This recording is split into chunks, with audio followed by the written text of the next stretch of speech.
Did you know the city of Rome, one of the greatest empires in history, was said to have been founded by twin brothers raised by a wolf? Their names were Romulus and Remus. Abandoned at birth, saved by fate, and destined to shape the eternal city. But their story is not just one of triumph. It is also a tale of jealousy, blood, and destiny carved in stone. Today, we'll unravel the ancient legend of Romulus and Remus, the myth that gave birth to Rome itself.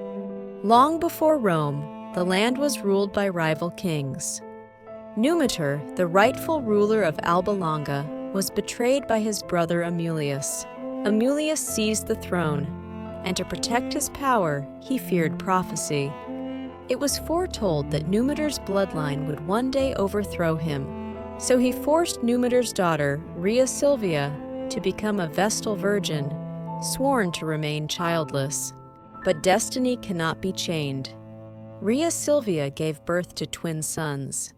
Their father? Some say it was Mars, the god of strength. Others whisper it was a secret lover. But to Romans, divine blood ran in the veins of the twins. Amulius was furious.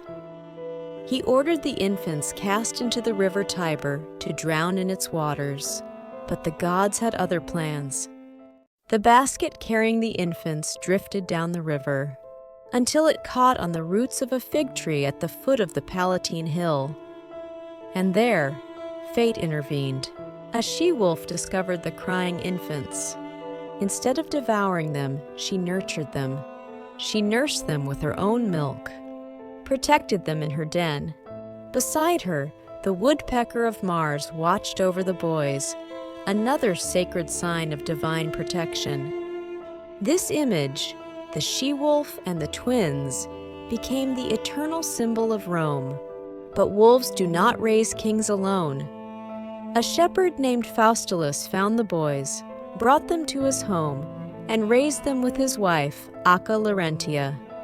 Romulus and Remus grew strong, bold, restless, sons of both gods and men. As young men, Romulus and Remus became leaders of shepherds and hunters. Their courage and strength made them natural chiefs. But destiny called them back to Alba Longa. They discovered their true heritage, that they were grandsons of Numitor, the king who had been betrayed. With fire in their hearts, the twins raised an army of loyal followers. They stormed Alba Longa. They overthrew Amulius, the usurper, and they restored their grandfather Numitor to the throne. But Romulus and Remus were restless. Alba Longa was not their destiny. They dreamed of building a city of their own. A city greater than any before. A city that would stand eternal. But where should this city be built? Romulus chose the Palatine Hill, where the she-wolf had saved them. Remus favored the Aventine Hill. Unable to agree, they turned to the gods for a sign. They watched the skies, seeking omens. Remus saw 6 vultures.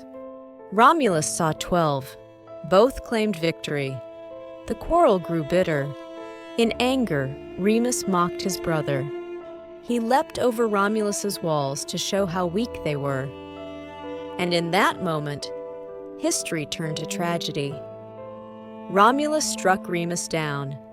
His twin lay dead at his feet.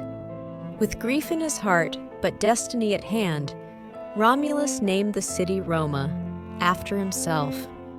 He built its first walls. He founded its first laws. He gathered shepherds, outcasts, wanderers, and gave them a home. Under Romulus, Rome was born, a city of strength, survival, and ambition. The Romans believed his rule did not end in death. Instead, Romulus vanished in a storm, taken up to the heavens. He was worshipped as the god Quirinus, protector of the Roman people.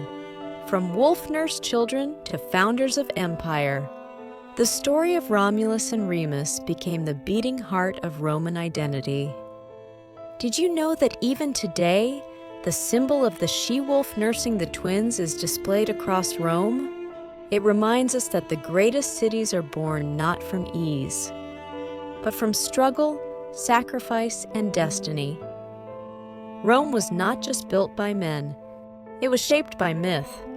And it all began with two brothers, a river, and a wolf.